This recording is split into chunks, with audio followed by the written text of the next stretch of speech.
And Baby and I are getting ready to actually go have a little interview about what happened at Chick-fil-A. I didn't see you. Oh, you didn't? No. We never saw each other. Our meeting for the first time. How'd you get on the news? I love you, Dad. I love you too, sweetheart.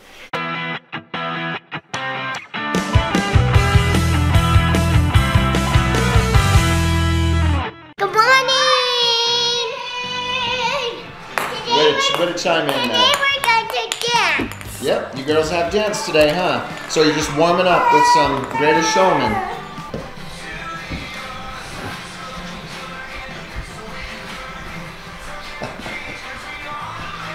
Good job, girls. The girls are getting ready for dance, and Baby and I are getting ready to actually go have a little interview with a local news station about what happened at Chick-fil-A.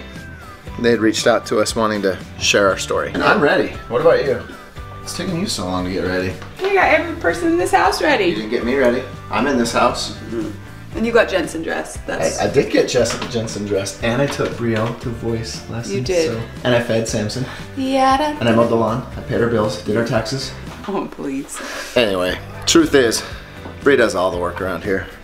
I just walk around holding this little dude, keeping him calm. So we're heading to the hospital here in about a half hour. Gonna go do a quick interview. And I wonder how Brie's gonna be when she sees the nurse again that saved this little guy's life. Whew, had to breathe there for a minute.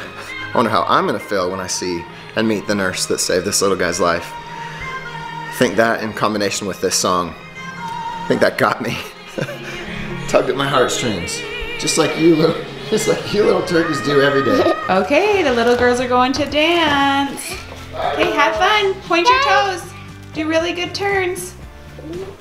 Well, I mean, not right now when you're at dance. Okay, Jensen's in his car seat, ready for his TV debut. Even though, like, He's had a camera in his face from day one. yeah, he's like, this is nothing. This is nothing. Look at this cute little outfit we put him in today. This is the first time he's fit into this. And it's so cute. You're growing. You're growing. Yeah. I am not finished getting ready, so Derek is gonna try to get the baby to sleep in his car seat while I hurry and try to do my makeup and finish getting dressed because we have to be there in 20 minutes. So I gotta hurry. Ready? I'm ready. Even being here is like making me feel weird. Yeah, we haven't been to this part since the baby was born. Yeah. And we weren't here for long before the live flight head down to Primary Children's Hospital. I don't know why I'm so emotional. I knew I would cry when I saw you. I knew I would too, and I don't know why.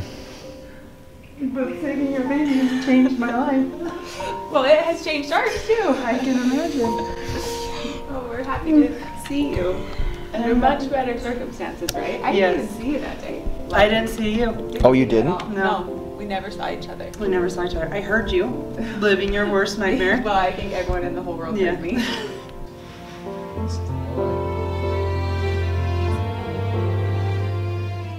So I was there with a friend, and I was like, oh, I gotta go get my baby her binky. I left it in the car. I kept putting it off, probably for 10 or 15 minutes.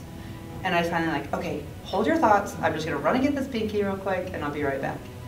And so I ran out to my car, and Chick-fil-A, like we already talked about, had a lot of people. And so I was parked closer to the store on the other side of the parking lot than I was to Chick-fil-A. So I kind of had to walk out to my car. It was kind of a long time. And my friend had told me that as I left, right as I left the restaurant, she noticed kind of some commotion going on near the bathroom.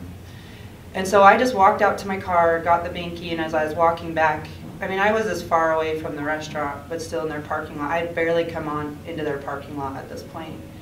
And my friend came out their back door and was screaming to me, get in here right now, there's a nurse that needs, or there's a baby that needs CPR, we need a nurse. I just instantly start running, and I'm processing everything she told me.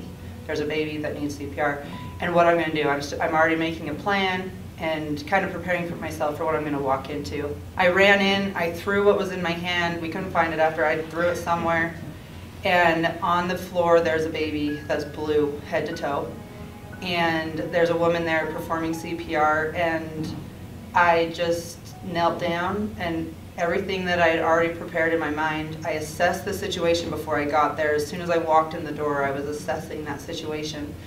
And I pulled that baby over to me, didn't have a pulse.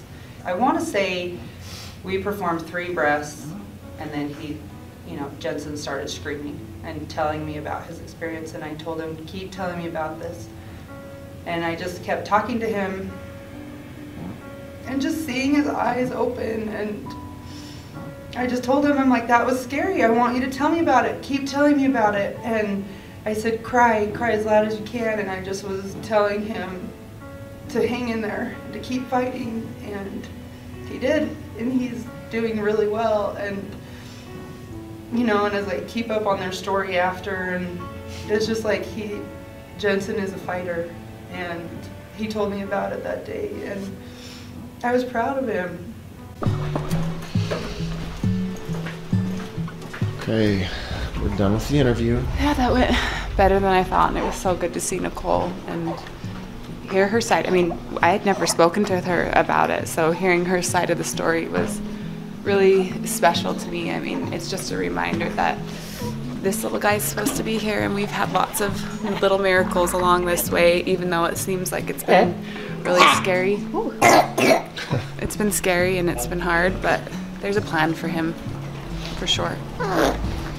We just got home from running all of our errands, taking Brielle to dance, and the interview is about to be on. So we're getting in my room, we're getting ready to watch it on the TV. Are you guys ready to see Mommy and Daddy? Yeah. And Baby Jensen? You ready, Boden? Morby and BREMILL are meeting for the first time. I knew I would cry when I saw you. I knew I would too, and I don't know why.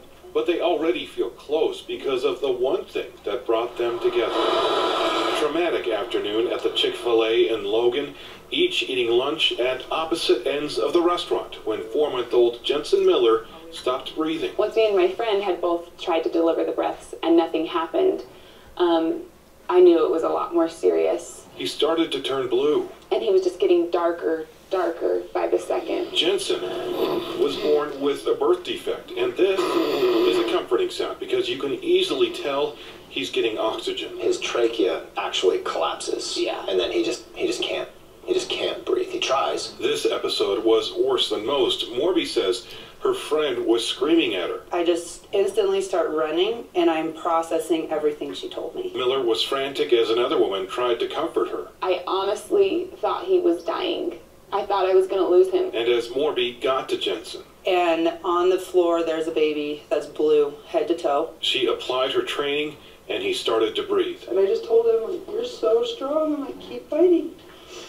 And I kept saying, yeah, that was scary, huh? And I said, just keep crying, tell me all about it. Morby says Intermountain recently increased their CPR training from every 2 years to add a refresher course every quarter. I never knew this baby, and I love him. She believes that made the difference, and now these strangers share a bond. There's no words to express our gratitude for her and what she did for us that day. And Morby says she had only just recently taken that quarterly refresher course, making her ready to react right when she needed to. In Logan, Mike Anderson, KSL 5 News. Who was that? You! It was me. And who else? And Daddy! And Daddy. How'd you get in the news? How'd you get on the news? Baby, they wanted to share the story about Baby Jensen. Cool, huh? Yeah. Guess who's home from work? I don't care! What the? What? Daddy! Look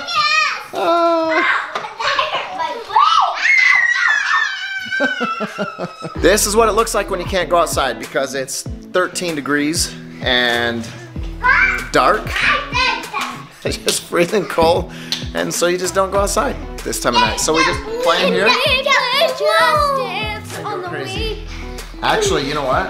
It is 9:20 and it's time for bed. No thanks. I didn't get to play the Wii. That's okay. You can another time. It's because you had gymnastics. That makes tomorrow 2 hours. No, Dad. Can we play the game in the TV? The dance game? Yeah. Tomorrow, because guess what we get to do? Guess what we get to do tonight? We get to go to bed. No! So boring. It's obvious that it's my favorite. I just want to go to bed. I came down with a cold today. Yeah, sure, you can sleep in those. As long as you go to sleep, because Dad needs to go to bed. I was getting scared. I'm really sorry, sweetheart. I wish that didn't happen. So, did we explain what these books are? A friend of ours from our old neighborhood brought these books over to the kids, and they have their names on them.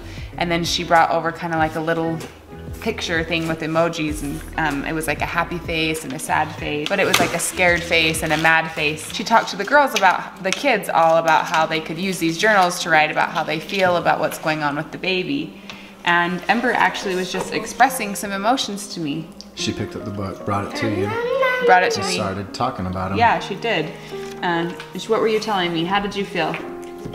Bad.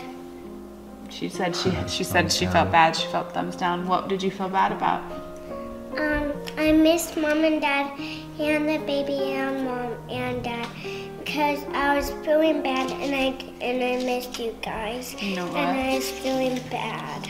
And I was feeling bad too when it was out the doctor when the baby was sick and you two guys was out the doctor. We missed you guys too so much. Did you know that?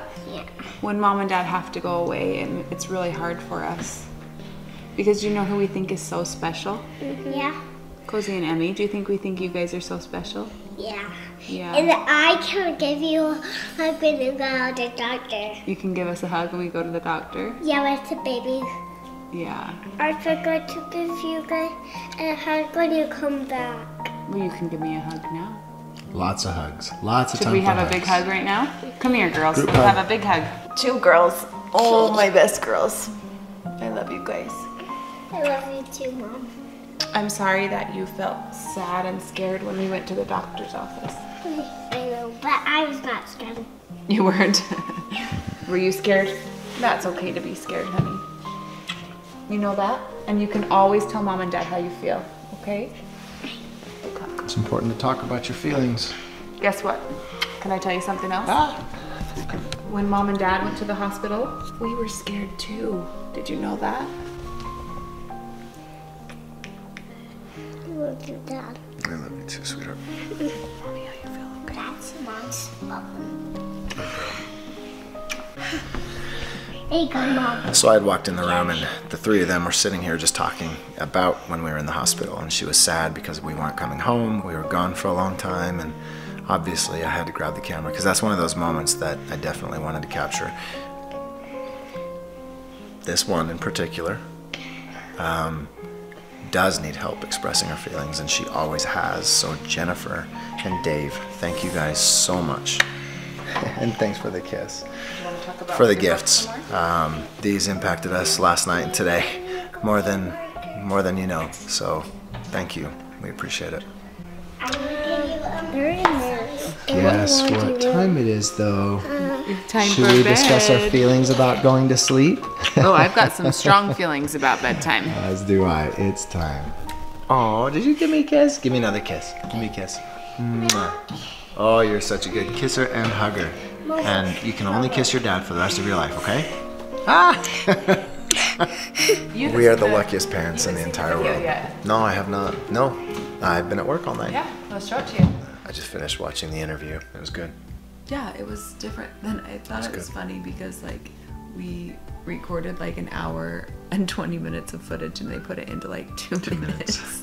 Which, and the guy was like talking the whole time. Yeah, and that's okay. I mean, it's not even about us. It's just to us, the best part about that was just getting to meet the nurse. Yeah, getting to meet Nicole. Sure. It was awesome to meet her because thanking her.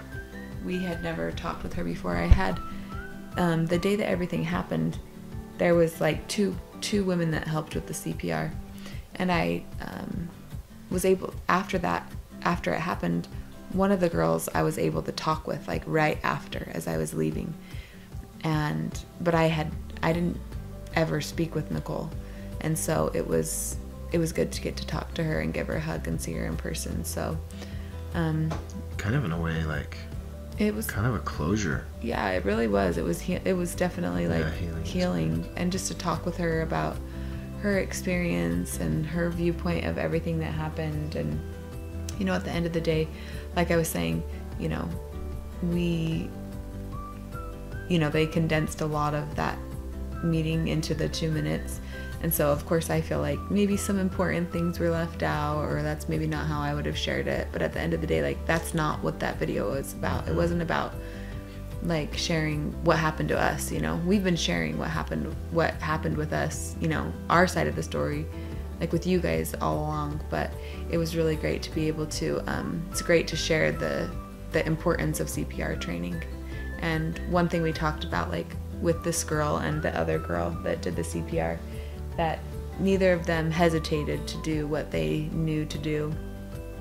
And because of that, you know, our baby was saved. And even when we met with Nicole earlier today, like Derek and I talked about, like, we were so inspired by her confidence, and she knew what she was doing, and she had been trained and she acted upon that.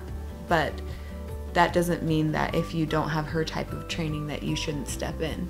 There was another person that helped him that didn't have, that was just a mom of a NICU baby who had received her CPR training. And you know, you don't have to be a nurse to help somebody.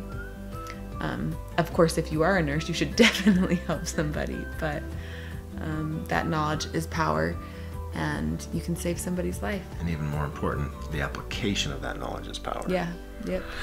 And it's not just awareness of CPR, it's anything. If you see something that needs to be done, do it. And you can help, do it. You won't regret it, but you might regret if you don't. Love you guys. So thankful you're here with us, and we're so thankful you're here with us. with us.